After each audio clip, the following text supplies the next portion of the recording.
Do you actually get what you pay for in an hourly rate in most garages?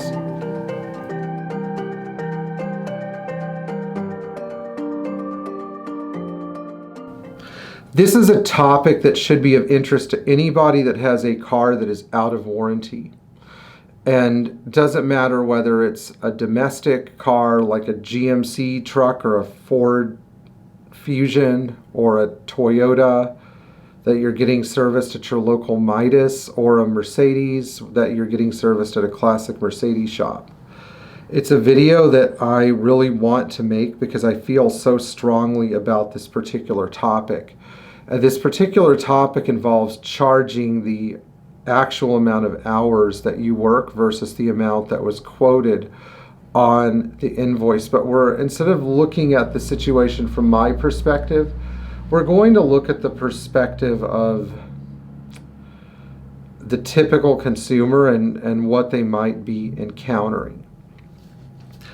There's a practice among automotive repair shops where they will quote you for an egregiously high number of hours on an estimate and not actually take up all the hours that they estimated for, but still charge you for the estimated number of hours. This practice is actually embedded in automotive shop software, and I've seen it even in our own platform that we use, which is TechMetric, where the book time quoted will be a non-empirical number that is really excessive. The best one that I saw is replacing the rocker arms at a 380 SL, where they quote something like 5.5 hours. This is easily a 3 to 4 hour job if you really know what you're doing. And that is the idea, that you know what you're doing. Otherwise you shouldn't be working on the car. What will happen is this. Let's say you go into an automotive repair shop and you go in and you need a crankshaft position sensor on your ML320. The shop looks at the car and they charge a diagnostic fee. Then they give you an estimate, and the estimate says something like, changing this crank position sensor is going to take 3.5 hours. The technician goes back to the car, gets his 5mm Allen and long extension out, extracts the crankshaft position sensor out of your M112 V6 with some difficulty, but not too much, puts the new sensor in, threads the 5mm Allen bolt, plugs it in, hooks up his scanner into the OBD2 port and clears all the codes, and then charges you for the quoted 4 or 5 hours in the estimate. And this is really, when I learned this, and I didn't know this until recently, when I learned this, I was really appalled because, first of all, this is something that I don't believe in doing with my customers. In fact, a lot of the time, a lot of jobs actually take significantly longer than we estimate for. But I just know that with some of these jobs, there's no way anybody's going to pay it. For example, recently on a W114, I spent over 2.5 hours rectifying the kickdown switch in the car.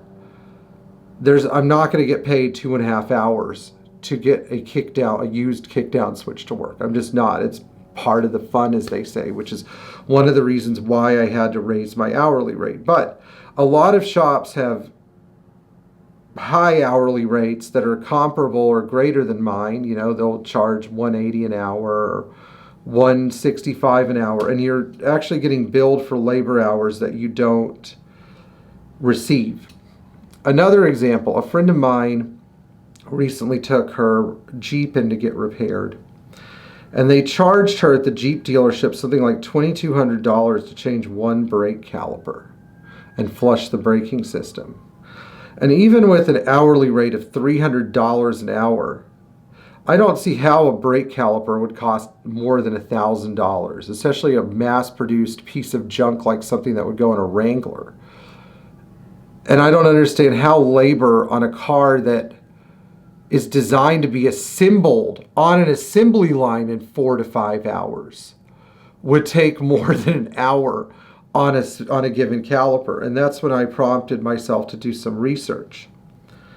The number of hours that a lot of mainstream big box repair shops work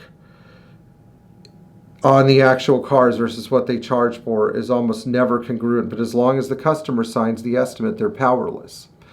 So we're going to answer two more questions. Where does the money go?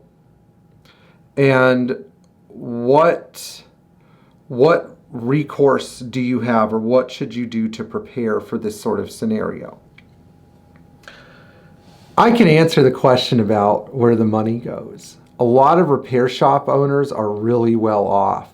I'm not talking about the guy who's running, the honest guy who's running a mom and pop Midwestern style generational garage, who's got maybe 1 or 2 employees, is working his butt off 9 to 5, and there's an oil slick on the floor, and there are a couple old rotary lifts in there that are going up and down.